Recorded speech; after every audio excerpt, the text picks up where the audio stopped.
Welcome back to Diving into the Grand Line, the series where we dive deep into a topic from the world of One Piece. Today we'll be discussing Luffy's Gear 3rd technique. We'll be discussing its origins, how it works, and its effects and repercussions on Luffy. So without any further ado, let's go ahead and get into it. Gear 3rd was first used off-screen in chapter 403 of the manga, which correlates to episode 288 of the anime, being used to knock down a steel door. The technique is first used on screen in chapter 421 of the manga, which correlates to episode 304 of the anime, being used during Luffy's fight with Rob Lucci. Luffy developed this technique right around the same time he developed Gear 2nd, which was after his fight with Aokiji in the Long Ring Long Land arc.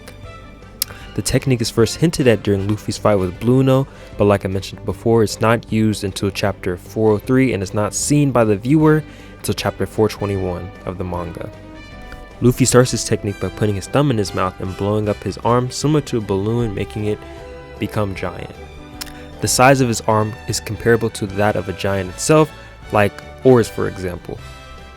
After this, he is able to transfer the air into any body part he chooses, or he can just keep it in his arm. Despite comparing it to blowing up a balloon earlier, once he blows it up, his arm or whatever body part he blows up is definitely much harder than a balloon, and when he punches you, you will definitely feel it. It packs a huge punch is basically what I'm trying to say. This technique also allows Luffy to use a plethora of giant moves such as Bone Balloon, Gum Gum Giant Pistol, Gum Gum Giant Axe, among many others. Despite how powerful this technique is, it sacrifices a lot of speed, with Luffy even having trouble moving around in the form early on. It also takes a little bit of time for Luffy to transfer all the air into other body parts, giving potential opponents an opening and time to attack. At least early on, this technique was just pure power and used to deliver big blows and not much else, due to how slow it made Luffy move. Before the time skip, Gear 3rd was incredibly difficult for Luffy to control and move around in, making this technique pretty useless against fast opponents such as Rob Lucci for example. To get out of this form, Luffy simply blows all the air out and flies backwards, similar to a balloon losing all of its air. This, however, causes Luffy to shrink, which is by far the biggest drawback of this form, leaving Luffy completely powerless. The amount of time this drawback is in effect depends on how long Luffy was using Gear 3rd for. Basically, the amount of time Luffy was using Gear 3rd is the amount of time this drawback will be in effect. The best thing Luffy can do when this drawback kicks in is literally just run and hide, because any attack he tries to do will have no effect. A pretty funny example of this is when Rob Lucci just has Luffy in a chokehold just against the wall, and then he tries to punch him and it does nothing but make him madder. Later uses of this technique, such as the Impel Down arc and the Marineford arc, show him being able to use the technique at much faster speeds, but this drawback is still present. Until the time skip, that is. After the time skip, however, similar to Gear 2nd, he's shown to have mastered this technique. For example, he is now able to better control where the air he puts into his body, where it goes. For example, I know I said that twice, but bear with me. For example, he can put the air into his fist. He can put the air into his fist. Before it would just go into his arm, just go all into his arm, but now he could just concentrate all of that air to his fist for a much bigger impact, and because of that, it can now go much faster, because not all of his arm is big like that. Like I just mentioned, this makes attacks much faster, and it eliminates the slowness that plagued this technique pre-time skip.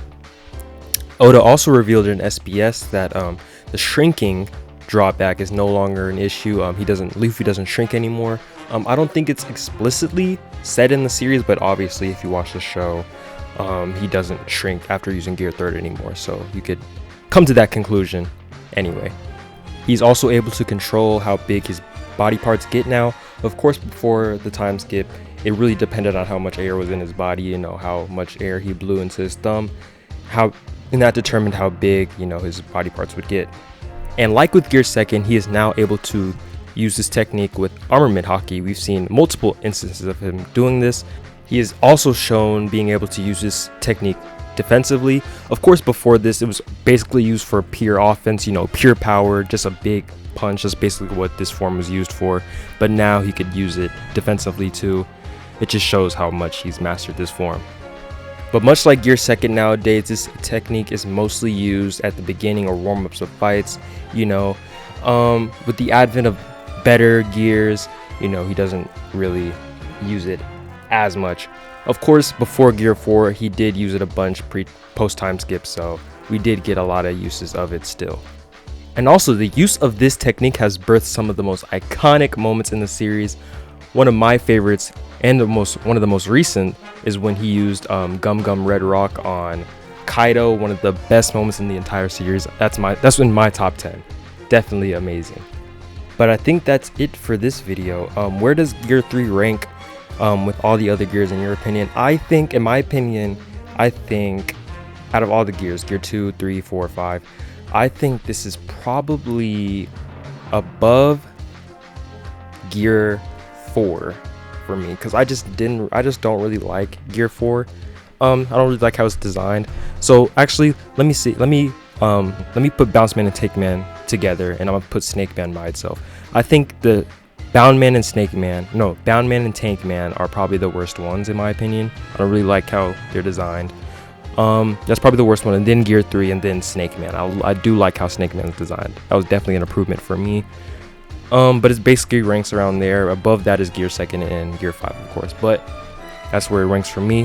Where does it rank for you? What is your favorite moments of Luffy using Gear 3rd? And yeah, but with that, that's all from me, and I'll see you on the next one. Gear 4, Tank Man and Bound Man, I'll probably put them together. It will definitely not take as long as this video did. So, but yeah, like I said, see you on the next one.